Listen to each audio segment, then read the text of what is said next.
बिस्मिल्लाहिर्रहमानिर्रहीम। अस्सलाम वालेकुम। आज 4 अक्टूबर बरोज़ सोमवार हम बात करेंगे 4 अहम केसेस के हवाले से। आज सुप्रीम कोर्ट ऑफ पाकिस्तान में बड़ी अहम समाअत हुई है। चेयरमैन नैब के ख़िलाफ़ लीगी रहनुमा जिसने दरख्वास्त दायर की थी और नून लीग की जो ख्वाहिश थी और जो उनके ख़िलाफ़ तौहीन अदालत की कार्रवाई करवाने गए थे, बड़ी ही तारीख़ी ज़िल्लत का सामना करना पड़ा है मुस्लिम लीग नून के लोगों को। और फिर पाकिस्तान तहरीक इंसाफ के सीनियर रहनुमा के ख़िलाफ़ ये दरख्वास्त दी थी और उस पर अदालत ने सवाल पूछ लिया कि आपको कोई पर्सनल प्रॉब्लम है, आप कैसे ये दरख्वास्त दायर कर सकते हैं।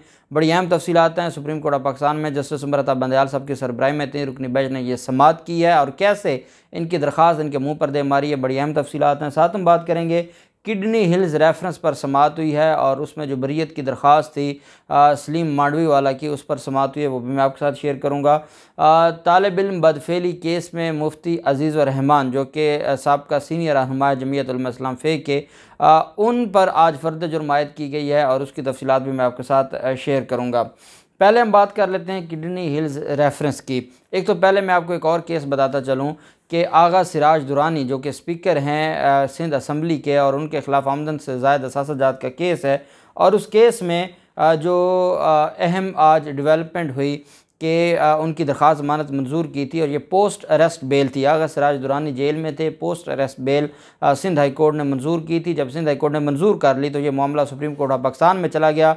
सुप्रीम कोर्ट ऑफ पाकिस्तान ने इस मामले पर दोबारा सिंध हाई कोर्ट को कहा कि आप इस मामले पर और इस केस पर और इनके ख़िलाफ़ जो एलिगेशंस हैं दोबारा एक दफ़ा पार्टियों को सुनें और सुनकर आप फ़ैसला दें और आप सुनकर कानून के मुताबिक इस पर फ़ैसला सुनाएं।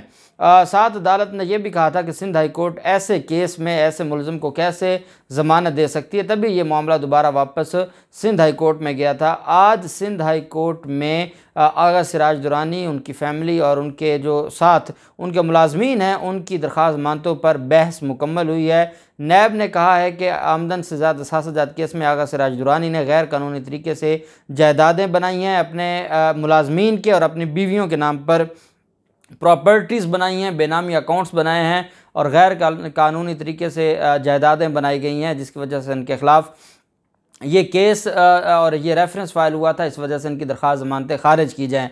अदालत ने समाअत मुकम्मल होने पर फ़ैसला महफूज कर लिया है। अब सिंध हाई कोर्ट फ़ैसला सुनाएगी आगा सिराज दुरानी या जेल में जाएंगे या आगा सिराज दुरानी की दोबारा मेरिट पर ज़मानत सिंध हाई कोर्ट मंजूर करेगी, क्योंकि जो सुप्रीम कोर्ट ऑफ पाकिस्तान ने क्योंकि ये मामला सिंध हाई कोर्ट को दोबारा भेजा था और उसमें ऑब्जर्वेशंस भी दी थी, तो मुझे नहीं लगता कि सिंध हाई कोर्ट इनकी ज़मानत मंजूर करेगी और ज़मानत खारिज होती है तो गिरफ़्तार होंगे और ये बहुत बड़ा धचका होगा जरदारी ख़ानदान के लिए।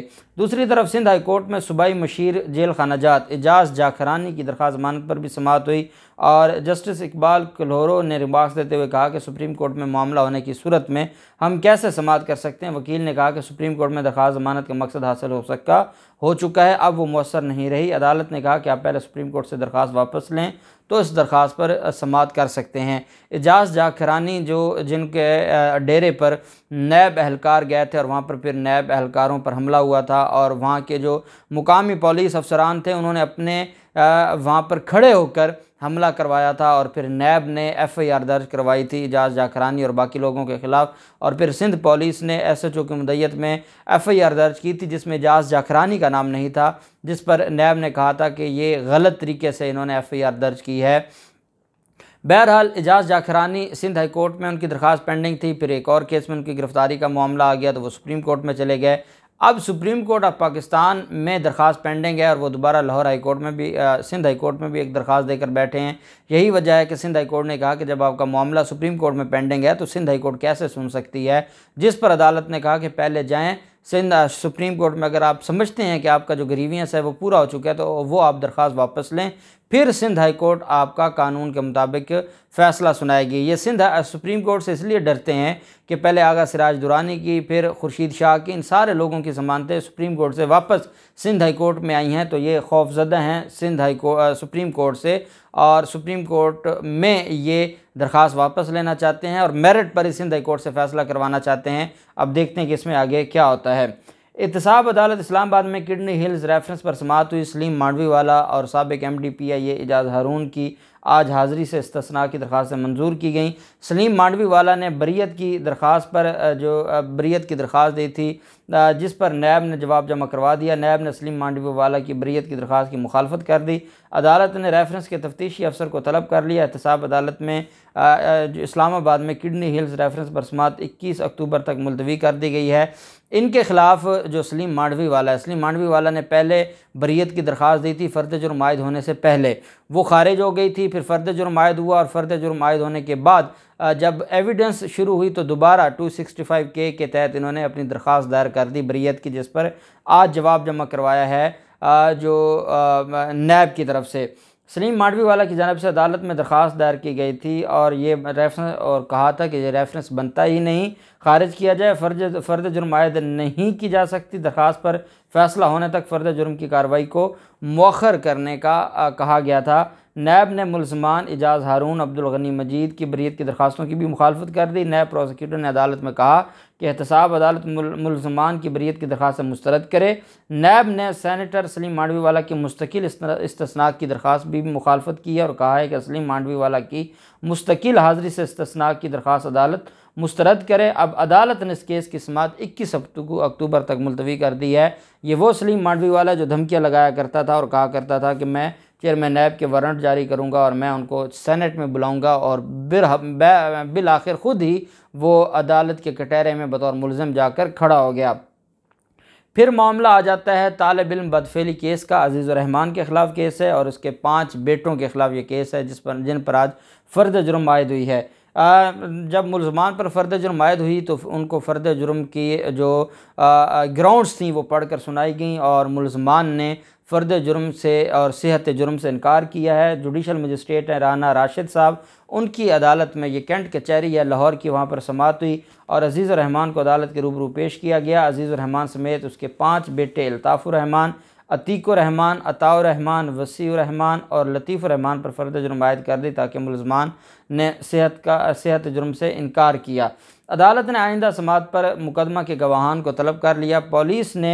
पुलिस चलान में बताया गया कि अजीज़ुर रहमान के ख़िलाफ़ मदरसा तालिब इल्म से बदफेली का मुकदमा थाना शुमाली छावनी में दर्ज किया गया था। पुलिस का कहना है कि मुलज़िम ने इम्तिहान पास करवाने का लालच देकर तालिब इल्म के साथ मुतअद्दिद बार बदफेली की है और मुसलसल 3 साल तक हर जुम्मा के रोज़ बदफेली करता रहा है और वीडियो सामने आई। वीडियो हक़ाइक़ पर मबनी है। मुलज़िम को तफ्तीश में गुनहगार करार दिया गया है और मुलज़िम के ख़िलाफ़ मुकदमा दर्ज किया गया। साबिर शाह की मदय्यत में मुकदमात में जो 377 जो कि अननेचुरल लास्ट है, 337 और 506 की दफ़ात भी शामिल की गई हैं और उसमें कहा गया है कि इनके ख़िलाफ़ जो इनको करार वाक़ई सज़ा दी जाए।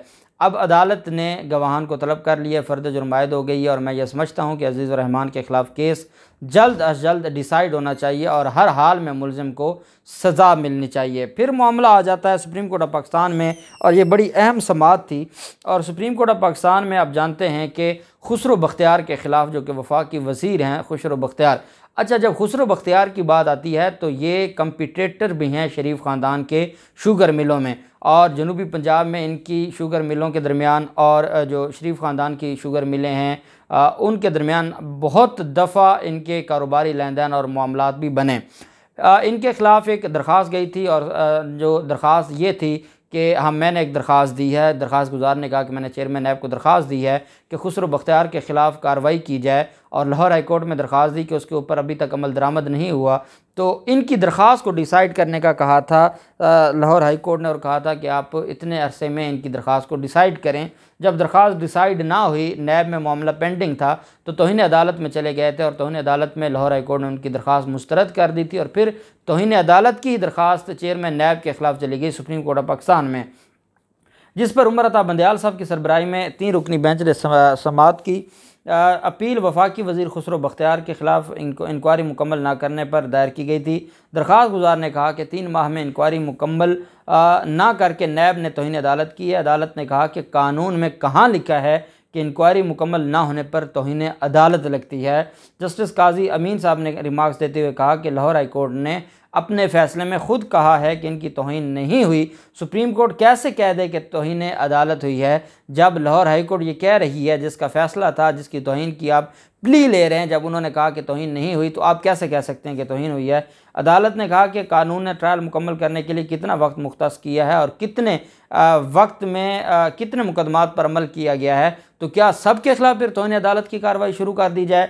वफाकी वज़ीर के ख़िलाफ़ कोई ज़ाती अनाद तो नहीं, ये अल्फाज थे ऑनरेबल सुप्रीम कोर्ट के कि क्या आपका वफाकी वज़ीर के ख़िलाफ़ कोई ज़ाती अनाद तो नहीं है। अवामी मफाद के लिए केस जिस पर दरख्वास्त गुजार ने कहा कि मेरा ज़ाती मफाद नहीं है, मैंने अवामी मफाद के लिए केस दायर किया। जस्टिस मज़हर आलम मियाँ खैर साहब ने रिमार्क्स देते हुए कहा कि आपका ज़ाती मसला नहीं तो आप इन पर्सन क्यों पेश हो रहे हैं, आप फिर अपना वकील करते, आप ख़ुद आकर उनके ख़िलाफ़ आप इल्ज़ामात लगा रहे हैं अदालत के रोस्टम पर खड़े होकर, फिर आप कैसे कह सकते हैं कि ये आपका पर्सनल मामला नहीं है। जस्टिस उमर अता बंदयाल साहब ने कहा कि हम नैब के काम में मुदाखलत नहीं कर सकते। अदालत ने कहा आपको एक्सपोज नहीं करना चाहते, लेकिन आपने केस को ना तैयार किया है, ना आपकी नीयत ठीक लगती है और ना ही आपके केस में कोई वज़न है कि जिसकी बुनियाद पर अदालत को कार्रवाई करे। साथ जो दरख्वास्त गुजार है उसने मौक़िफ़ अपनाया कि दोनों भाइयों ने आमदन से ज़ायद, जो खुसरो बख्तियार और उसके भाई ने आमदन से ज़्यादा असासे बनाए और उन्हें ज़ाहिर नहीं किया, जबकि नैब मुल्तान को भी इनके ख़िलाफ़ कार्रवाई के लिए दरख्वास्त दी थी। नैब की जानिब से दोनों भाइयों के ख़िलाफ़ कार्रवाई ना करने पर लाहौर हाई कोर्ट से रजू किया। अदालत ने नैब को कानून के मुताबिक ज़ेर इल्तवा दरख्वास्त का फ़ैसला 3 माह में करने का हुक्म दिया, लेकिन नैब मुल्तान ने इंक्वायरी अब मज़ीद कार्रवाई के लिए नैब लाहौर को भिजवा दी है। दरख्वास्त गुजार ने कहा कि इंक्वायरी की पेशरफ से भी आगाह नहीं किया जा रहा। दोनों भाइयों के असासे 100 अरब से ज़ायद हैं। खुसरो बख्तियार और हाशिम जवान बख्त सादिक और अमीन नहीं रहे और आर्टिकल 63 के तहत ये नाअहल करार दिए जाएँ और इनके ख़िलाफ़ कार्रवाई की जाए। अदालत ने कहा कि आप कहानियाँ सुना रहे हैं और आपका कोई पर्सनल ग्रज है और आपका कोई पर्सनल मामला है और यही वजह है कि आप एक वफाकी वज़ीर के ख़िलाफ़ दरख्वास्त लेकर आ गए हैं जिसमें कोई बात करने वाली नहीं है, कोई दरख्वास्त में वज़न नहीं है। इस वजह से आपकी दरख्वास्त नाकाबिल समात करार देते हुए मुस्तरद की जाती है। इस दरख्वास्त में 2 लोगों को जो है वो देखा गया था और इस दरख्वास्त में 2 लोगों को जो उनके ऊपर उंगली उठाई गई थी। एक चेयरमैन नैब के ख़िलाफ़ थी ये तौहीन अदालत की कार्रवाई और दूसरा जो खुसरो बख्तियार है वफाकी वज़ीर है उसके ख़िलाफ़ सुप्रीम कोर्ट से ऑर्डर लेना चाहते थे। नैब को कहा सुप्रीम कोर्ट कहे कि वो खुसरो बख्तियार के ख़िलाफ़ कार्रवाई करे। दोनों सूरतों में अदालत ने जो इस्तदा है वो मुस्तरद कर दी और दरख्वास्त नाकाबिल समात करार दे दी और अदालत ने कहा कि आपका कोई जो लोकल स्टैंड है नहीं बनता।